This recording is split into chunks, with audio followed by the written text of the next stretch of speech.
Hey guys, it's High Noon Small Engine Repair here again, and today we're here with another project you might have seen on some YouTube shorts of mine. This is a power wheels, or an engine swap power wheels.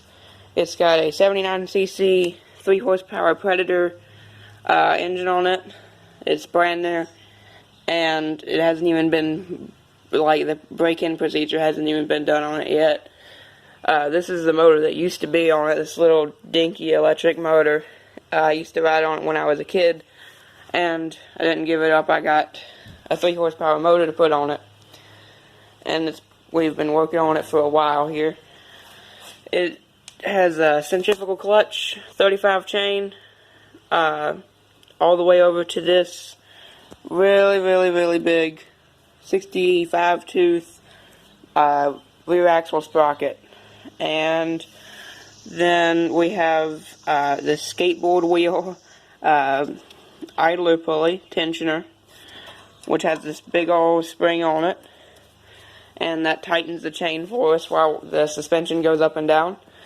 Here's the suspension right here, and you might notice it's at such an angle, and that's because if we put it straight up and down, when there's weight on it, the suspension goes up like this and pushes that spring this way, and when springs go sideways or diagonally, they lose like the amount of stiffness of the actual spring.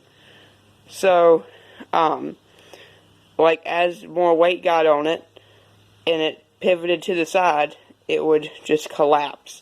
So you have to have it like this, and then when it goes up, it goes straight up and down and stiffens itself. But yeah, that's the main part of it.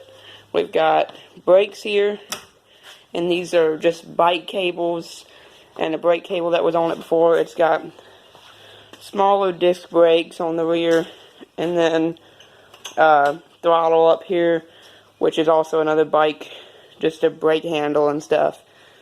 Ran with the bike cable all the way down to here, and runs into the throttle. The switch to turn it on, the kill switch, is still up here.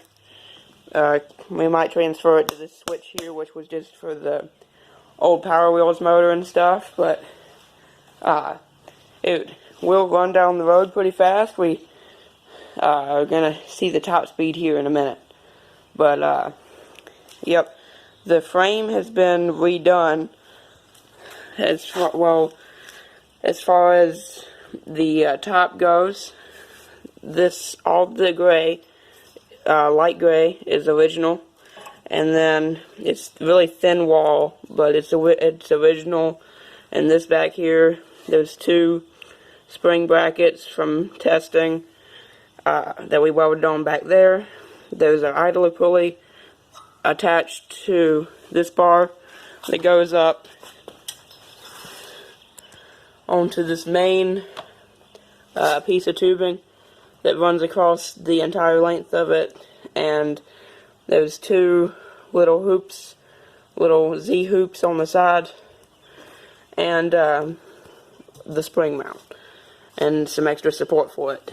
And the body is just mounted with 2 little bolts that come through here, and there's some holes there to tighten the bolts up, and a screw on each side on the front. So it's just the factory mounting stuff. It's lifted up because the engine wouldn't fit before, so that's why all the frame is done, all the framework we had to do.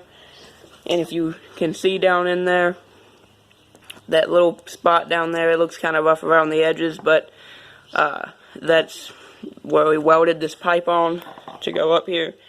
Some extra height on the steering, and it fits me decent on there, so it worked out pretty good.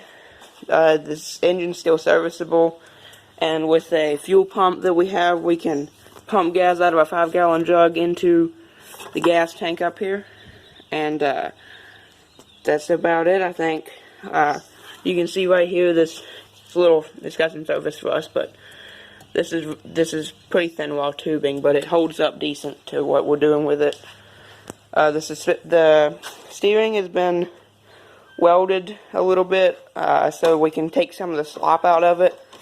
Because when you're going fast, that little bit of slop turns into just wandering across the road while you're going. And yeah, we've had a couple tests with the sprockets here. We've got different sprockets. We've got this 48 tooth one, and there's a 35 tooth up here too, somewhere. But yeah, this, if you can see, is way smaller than the 65 tooth, and that's because the 48 tooth, it just barely got going, no acceleration. If you don't know, a smaller gear, well, a smaller driven gear, so this is your driven gear on the back, this is your driver gear. Smaller driven gear will get you more top speed, but it'll accelerate, it'll be worse acceleration. The bigger gear will get you really good acceleration, or better acceleration, and then not as great top speed.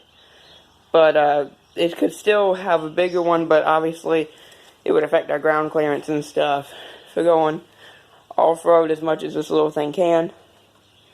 But it's pretty scary going down the road because of the little thin tires and stuff, but it's also really fun. But we're gonna go and see the top speed of it in a second here and ride it down the road. So I'll get you set up so you can see me do that.